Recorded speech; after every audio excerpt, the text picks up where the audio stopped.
আমরা মানুষের দোয়া ভালোবাসার সাথে নিয়ে আমরা মানুষের জন্য কাজ করতে চাই। সেই সাথে আমরা আমাদের সমর্থকদেরকে বলেছি যে কোনো ধরনের উত্তেজনা পরিহার করতে, কোনো ধরনের কোনো জটিলতা এড়ায় চলতে। আমরা কারোর সাথে কোনো ঝামেলা চাই না, আমরা আরও চাই ঝামেলাগুলো, সমাজের ঝামেলাগুলো সমাধান করতে এবং এগুলো দূরীভূত করতে। এই কাজে আমরা সবার সহায়তা চাই।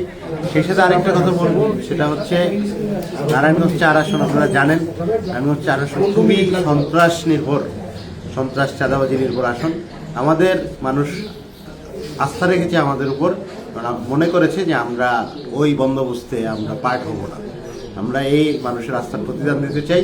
ইনশাআল্লাহ সন্ত্রাসী, চাঁদাবাজ, মাদক ব্যবসায়ীদের জন্য আমরা এই আসনে বসবাস কঠিন করে তুলব এবং তাদের বিরুদ্ধে আজকে থেকেই হচ্ছে আমার এই বার্তা, সন্ত্রাসী, চাঁদাবাজ এবং মাদক ব্যবসায়ীদের কোনো স্থান ইনশাআল্লাহ আমরা সুযোগ দিব না।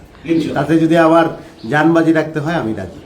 তো এই হচ্ছে আমাদের বার্তা। আমি তো মূলত তরুণ এবং মা বোনদের ভোট বেশি পাইছি, আপনি জানেন।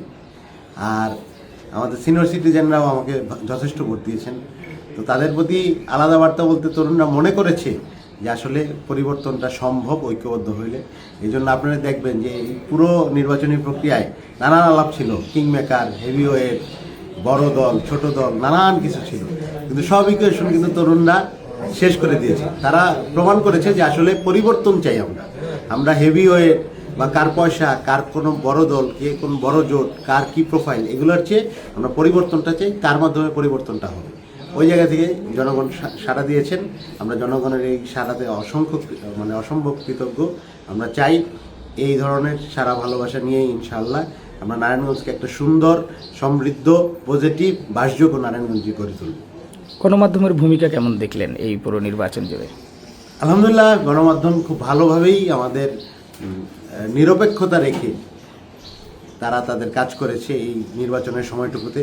এই জন্য আমরা দেখেছি যে নানান ধরনের ইলেকশন ম্যানিপুলেশনের চেষ্টা চললেও গণমাধ্যমের স্ট্রং মুভমেন্টের কারণে অনেক ক্ষেত্রে সেটা বুমেরাং হয়ে গেছে। এবং আমরা মনে করি যে গণমাধ্যম তার নিরপেক্ষতা যদি বজায় রাখে, এবং গণমাধ্যম তো দেশের একটা স্তম্ভ, তারা যদি তার জায়গায় স্ট্রং থাকে তাহলে আমরাও সঠিক পথে থাকবো, রাজনীতিবিদরাও সঠিক পথে থাকবে, জনগণ সঠিক পথে থাকবে এবং সবাই একটা সঠিক পথে থাকার প্রক্রিয়ার মধ্যে থাকবে। Thank you. আলহামদুলিল্লাহ, খুব অল্প সময় আপনারা জানেন এনসিপি মানুষের খুব ভালো সাড়া পেয়েছে এবং আমরা এই সাড়ায় আবির্ভূত।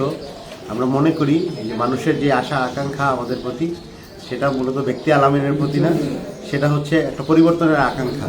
যে আকাঙ্ক্ষায় আমরা, আমাদের প্রজন্ম, আমাদের শহীদেরা, আহতরা, আমাদের প্রজন্মের ছাত্র সমাজ, তরুণেরা রাজপথে নেমেছিল, একটা পরিবর্তনের আকাঙ্ক্ষা যে বাংলাদেশটা পরিবর্তিত হবে, সন্ত্রাস, দুর্নীতি, চাঁদাবাজ মুক্ত হবে, বাংলাদেশটা কোনোভাবেই যাতে আর পুরাতন ফরম্যাটে না যায়, এই ধরনের একটা আকাঙ্ক্ষা থেকে মানুষ আমাদেরকে ভোট দিয়েছে।